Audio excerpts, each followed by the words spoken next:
This is the story of Rae Allison Berwanger, a woman remembered by family and friends as caring, resilient, and deeply loved by the people around her. It is also the story of a years-long investigation that slowly transformed from a missing persons case into one of Idaho's most haunting no-body homicide prosecutions. Authorities say Rae disappeared after spending time at the home of her former boyfriend in northern Idaho. Her body has never been found. Yet prosecutors eventually argued that the evidence surrounding her disappearance painted a clear picture of foul play. Today, we are going to walk through Rae's background. The final known days before she vanished, the suspicious activity investigators uncovered, the long investigation that followed, and the eventual criminal case against Jordan Law. And as always, this documentary is presented in a factual investigative format, intended to preserve awareness surrounding unresolved and missing persons cases. Welcome to Case Files of the Missing, where the search for answers does not end with time. Please like, comment, and subscribe. Rae Allison Berwanger was born on May 4, 1965. She spent much of her life connected to the Pacific Northwest and Idaho region, where family members described her as someone who cared deeply about the people around her. According to investigators and family statements later referenced in media reports, Rae maintained close contact with relatives and regularly communicated with loved ones. That routine communication would become one of the first reasons her disappearance immediately alarmed family members.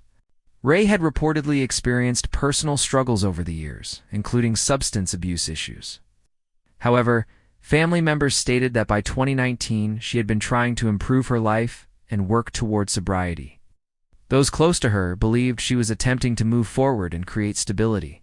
At the time of her disappearance, Rae was living in northern Idaho and had reportedly been staying with former boyfriend Jordan Law at or near his residence in the Priest River and Athol area.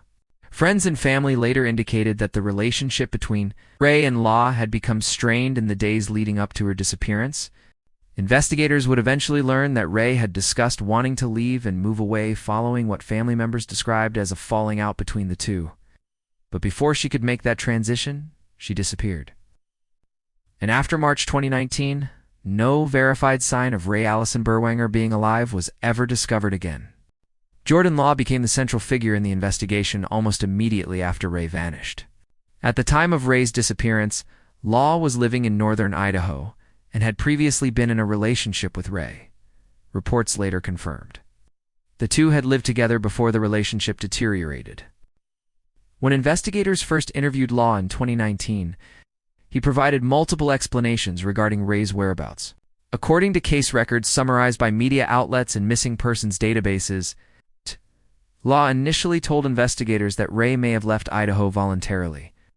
He suggested she might have traveled to Florida to visit family or gone to Alaska to meet someone she knew online. He also claimed he had sold Rae a white 1992 Pontiac Grand Am with a red hood shortly before she vanished. But investigators soon uncovered contradictions in his story. Surveillance footage allegedly showed Law driving the very vehicle he claimed Rae possessed after the supposed sale. Investigators also discovered footage showing him using Rae's debit card to withdraw money from her account after she had disappeared. Those discoveries quickly shifted the investigation. What had initially appeared to be a missing adult case began evolving into something far more serious. According to investigators, Rae was last seen around March 3rd through March 5th, 2019, in Bonner County, Idaho. Her brother reportedly visited her at Law's residence during that period. During that meeting, Rae allegedly told family members that she and Law had experienced a falling out and that she wanted to leave. That conversation would later become critically important. Investigators eventually determined that Rae's cell phone showed activity on March 4th, 2019. Prosecutors later stated that after that point, there was never another verified indication that Rae was alive. Days later, family members became increasingly concerned when Rae suddenly stopped communicating. For loved ones, that silence was completely out of character. Rae normally stayed in frequent contact with family and friends. Her disappearance without explanation immediately raised concern that something was wrong. On March 7, 2019, she was officially reported missing. What investigators uncovered next would permanently change the direction of the case. Shortly after Rae disappeared, investigators reviewed her bank records. Those records showed multiple withdrawals, totaling approximately $1,200, occurring after Rae had last been seen alive. Surveillance footage reportedly captured Jordan Law making those withdrawals. Authorities also noted that he appeared to be driving Rae's vehicle at the time, despite previously claiming she had possession of it. Investigators confronted Law with the discrepancies. Law later admitted he had lied about Rae having the vehicle during that time period, though he reportedly did not explain why he lied. In 2019, Law was arrested on charges connected to fraudulent use of Rae's bank card and allegedly providing false information to investigators. But despite those suspicious circumstances, authorities still lacked the one thing prosecutors often rely upon in homicide investigations. There was no body. And without physical remains, proving that Rae was deceased and proving criminal responsibility beyond a reasonable doubt became extraordinarily difficult. For years, Rae Allison Berwanger's case remained open while investigators continued gathering evidence. During that time, family members and supporters continued pushing for awareness and answers. Rae's disappearance was profiled by missing persons organizations, social media campaigns, and regional news outlets. Investigators never stopped working the case. According to authorities, the Bonner County Sheriff's Office continued developing evidence over multiple years with assistance from the Idaho State Police. Sexual Assault Kit Initiative Program, commonly referred to as SAKI. The case slowly evolved into what prosecutors later described as a strong, circumstantial homicide investigation. But because Rae's remains were never located, prosecutors faced major legal hurdles. In no-body homicide cases, investigators must prove not only that a person is deceased, but that their death resulted from criminal conduct rather than accident, suicide, or voluntary disappearance. Those cases are notoriously difficult to prosecute.